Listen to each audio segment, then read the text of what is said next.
45 ദിവസമായി തുടരുന്ന ഒരു സമരം കണ്ടില്ലെന്ന് നടിക്കുന്ന ഇടതുപക്ഷമാണെന്ന് അവകാശപ്പെടുന്ന തീർത്തും ഒരു വ്യാജ ഇടതുപക്ഷമായ ഈ ഗവൺമെന്റിനോടുള്ള എൻ്റെ എതിർപ്പ് പ്രകടിപ്പിച്ചുകൊണ്ട് ഞാൻ ആദ്യമേ എൻ്റെ സമരത്തിനുള്ള ഐക്യദാർഢ്യം പ്രഖ്യാപിക്കുന്നു.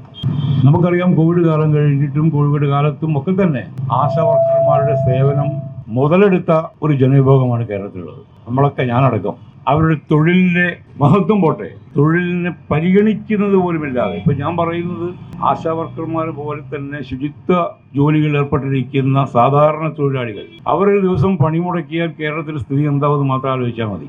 45 ദിവസമായും അവഗണിക്കുന്ന ഒരു എതിർക്കൽ പാർട്ടി നടത്തുന്ന സമരം എന്ന് പറഞ്ഞ് അവഗണിക്കുന്ന, അതിലിരിക്കുന്ന സ്ത്രീകളെ അപഹസിക്കുന്ന, അവരെ പരിഗണിക്കാതിരിക്കുന്ന, ഒരു ചർച്ചയ്ക്ക് പോലും വിളിക്കാതിരിക്കുന്ന ഈ ഒരു മുഷ്ക് ശരിക്കും ഇടതുപക്ഷത്തിൻ്റെതല്ല. നേരത്തെ സച്ചിദാനന്ദ മാഷ് പറഞ്ഞ പോലെ ഇന്ത്യ നേരിടുന്ന അതേ മുഷ്ക് തന്നെയാണ്.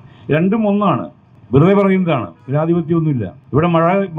മഴ കൊണ്ട് ചോർന്നൊലിച്ചിരുന്ന ഈ സമരത്തിൽപ്പെട്ട സ്ത്രീകളെ അവർ മഴയിൽ നിന്ന് രക്ഷപ്പെടാൻ കിട്ടിയ ഷീറ്റ് പോലും വലിച്ചു മാറ്റുന്ന രീതിയിലുള്ള, എന്താ പറയുക, കാടത്തമെന്നും പറയാൻ പറ്റില്ല, അതിനേക്കാൾ നിഷ്ഠൂരമായ രീതിയിൽ പോലീസിനെ ഉപയോഗിച്ച് ചെയ്ത ഒരു ഭരണകൂടം. ഇവരുടെ ഭാഗത്തു നിന്നും അനുകൂലമായ ഒരു നടപടി ഉണ്ടാവുമെന്ന് എനിക്ക് വിശ്വാസമൊന്നുമില്ല. അങ്ങനെ നടക്കട്ടെ, സംഭവിക്കട്ടെ, അങ്ങനെ സമരം എത്രയും പെട്ടെന്ന് ഒത്തുതീരട്ടെ.